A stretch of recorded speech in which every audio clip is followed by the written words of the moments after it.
আসসালামু আলাইকুম। সংবাদে আপনাদের সবাইকে স্বাগত জানাচ্ছি। আমি ফিরোজ তোহা। শুরুতেই সংবাদ শিরোনাম। বাংলাদেশের সর্বশেষ গুরুত্বপূর্ণ আপডেট সংবাদে আপনাকে স্বাগত। শুরুতেই সংবাদ শিরোনাম, পরে বিস্তারিত। প্রথমে জানাবো, দ্রুত নির্বাচন চায় বিএনপি, বললেন আমির খসরু।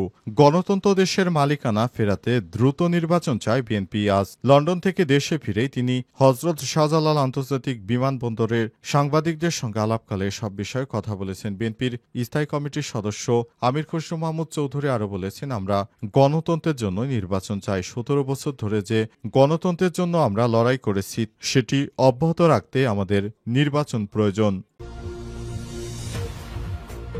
জানাবো, আলহামদুলিল্লাহ, ইসরায়েলি ভূখণ্ডে নতুন করে আবার ক্ষেপণাস্ত্রের বৃষ্টি শুরু। আঘাত হানল ইসরায়েলের হাইফা, ইসরায়েলের বেন গুরিয়ন আন্তর্জাতিক বিমানবন্দর সহ বিভিন্ন এলাকা ধস নামিয়ে দিয়েছে ইরানের ক্ষেপণাস্ত্র। ইরানের নতুন করে ছোড়া ক্ষেপণাস্ত্র ইসরায়েলি ভূখণ্ডে ব্যাপক আকারে আঘাত করতে শুরু করেছে। ইসরায়েলি গণমাধ্যম জানিয়েছে, ইসরায়েলের বিভিন্ন অংশে ইরানের এসব হামলা আঘাত হেনেছে। ইসরায়েলের হাইফা বিমানবন্দর এখন ধ্বংসের দ্বার প্রান্তে এসে পৌঁছেছে। এরপর জানাবো, ইসরায়েলে আরও বিধ্বংসী হামলা চালানোর হুঁশিয়ারি ইরানের। ইরান জানিয়েছে, আমাদের কাছে এমন কিছু গোপন শক্তিশালী অস্ত্র রয়েছে যেগুলো এখনো আমরা পৃথিবীর সামনে আনিনি। সেগুলো এনে দখলদার ইসরায়েলকে ধ্বংস চালানো হবে। এদিকে ইসরায়েলকে যে হুঁশিয়ারি দিল পাকিস্তান। ইসরায়েল যদি ইরানের উপর পরমাণু বোমা নিক্ষেপ করে তাহলে পাকিস্তান ইসরায়েলের উপর পরমাণু হামলা চালাবে বলে জানিয়েছে ইরানের এক শীর্ষ সেনা কর্মকর্তা। ইরানি revolutionary guards general Mohsen Rezaei এমন বক্তব্য দিয়েছেন, খবর এনডিটিভির। জানাবো, ইরানের ড্রোন এবং ক্ষেপণাস্ত্র হামলা ঠেকাতে আন্তর্জাতিক সহায়তা চাইল ইসরায়েল। টানা কয়েকদিন ধরে ইরান ও ইসরায়েলের হামলা ও পাল্টা হামলায় উত্তপ্ত হয়ে উঠেছে মধ্যপ্রাচ্য। গত শুক্রবার ভোরে তেহরান সহ ইরানের বেশ কিছু স্থানে পারমাণবিক ও সামরিক স্থাপনায় ইসরায়েল বিমান হামলা চালায়। এই হামলা ঠেকাতে দখলদার ইসরায়েলি বাহিনী আন্তর্জাতিক সহায়তা চেয়েছে, তবে সবাই তাকে প্রত্যাখ্যান করেছে। এবার একা হয়ে পড়েছে নেতানিয়াহু। প্রিয় দর্শক, এতক্ষণ শুনছিলেন সংবাদ শিরোনাম, এবারে বিস্তারিত।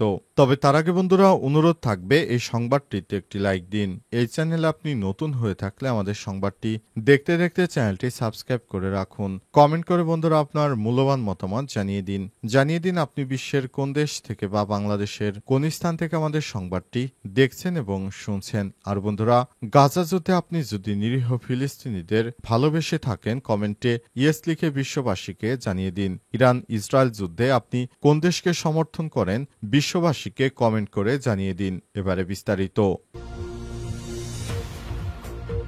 দ্রুত নির্বাচন চায় বিএনপি, বললেন আমির খসরু।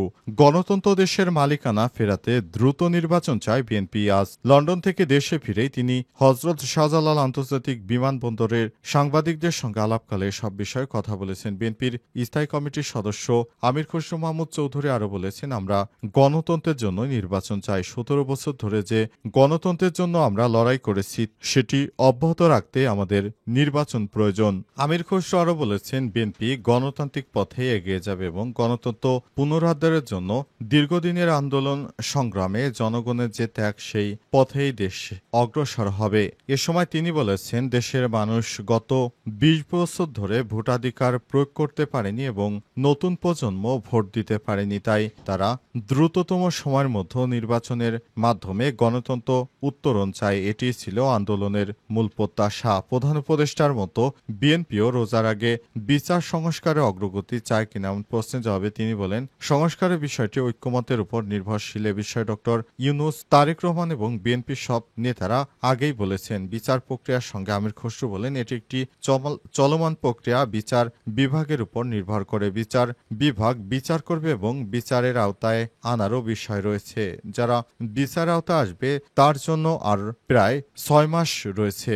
যারা এর মধ্যে আসবে না তাদের তো আগামী সরকার আছে। এ সময় তিনি আর বলেছেন, আগামী সরকারের অনেককেই বিচারের আওতায় আনতে হতে পারে, তাই এটি চলমান প্রক্রিয়া এবং বিচার করা বিচার বিভাগের কাজ। তিনি আরো মনে করেন যে এগুলো কোনো সমস্যা নয়, নির্বাচন হয়ে গেলে সব সমস্যা সমাধান হয়ে যাবে।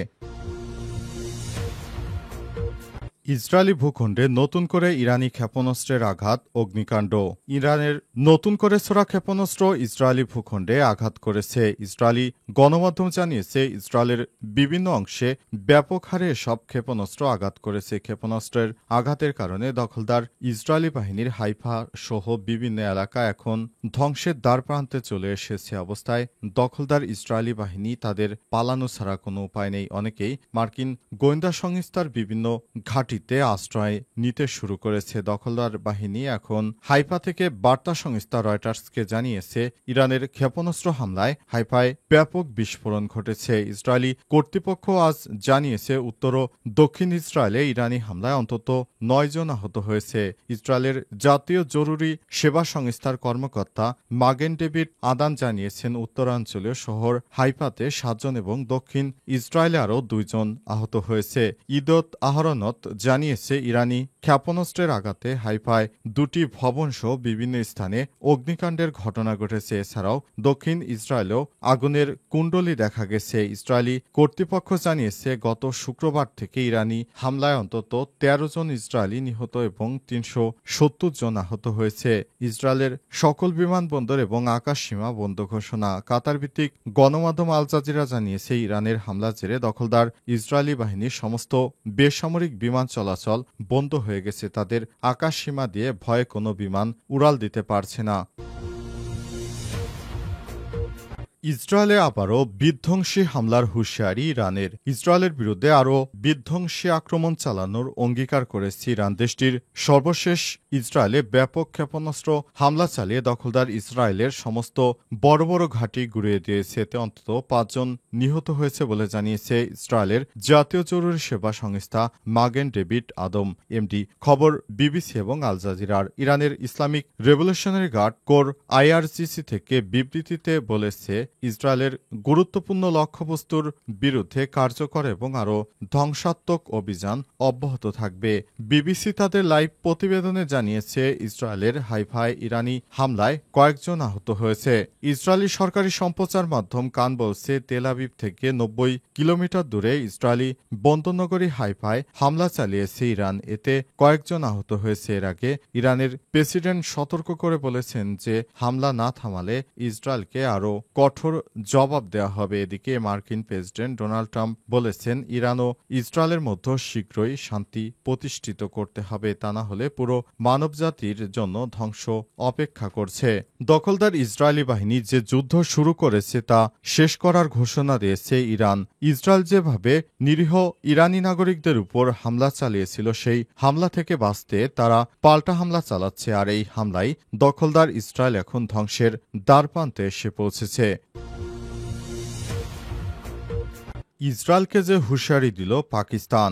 ইসরায়েল যদি ইরানের উপর পরমাণু বোমা ফেলে, তাহলে পাকিস্তানও ইসরায়েলের উপর পরমাণু হামলা চালাবে বলে জানিয়েছে ইরানের এক শীর্ষ সেনা কর্মকর্তা। ইরানি revolutionary guard general Mohsen Rezaei এমন বক্তব্য দিয়েছেন। খবর এনডিটিভির। জেনারেল রেজাই বলেছেন, পাকিস্তান আমাদের আশ্বাস দিয়েছে, যদি ইসরায়েল ইরানে পরমাণু বোমা ফেলে, তাহলে তারা ইসরায়েলের উপর পরমাণু হামলা চালাবে। তিনি আরও জানিয়েছেন, পাকিস্তান ইরানের পাশে থাকার প্রতিশ্রুতি দিয়েছে এবং মুসলিম বিশ্বকে এক হওয়ার আহ্বান জানিয়েছে। প্রসঙ্গত, 2024 সালের শুরুতে ইরান ও পাকিস্তানের মধ্যে ক্ষেপণাস্ত্র হামলার পাল্টাপাল্টি পর সম্পর্ক কিছুটা খারাপ হলেও এখন দুই দেশের মধ্যে ঘনিষ্ঠতা আবার বেড়েছে বলে মনে করা হচ্ছে।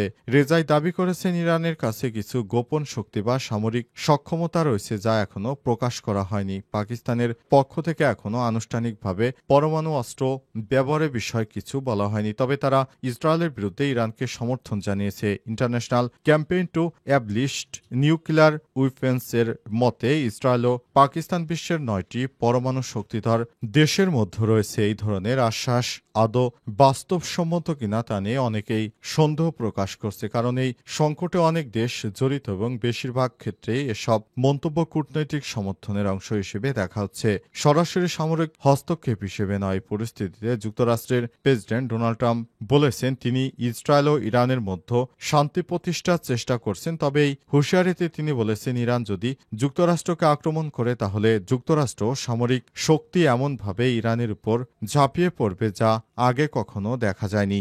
এদিকে পাকিস্তানের প্রতিরক্ষামন্ত্রী খাজা আসিফ বলেছেন ইসরায়েলের হাতে পরমাণু অস্ত্র থাকা নিয়ে পশ্চিমা বিশ্বকে চিন্তা করা উচিত। তারা যেভাবে ইসরায়েলকে সমর্থন করছে তাতে শুধু ওই অঞ্চল নয় গোটা বিশ্বের জন্যই বিপদের আশঙ্কা তৈরি হয়েছে। ইসরায়েল একটি দাঙ্গাবাজ রাষ্ট্র যার কর্মকাণ্ড পুরো অঞ্চলকে আগুনে পুড়িয়ে ফেলতে পারে।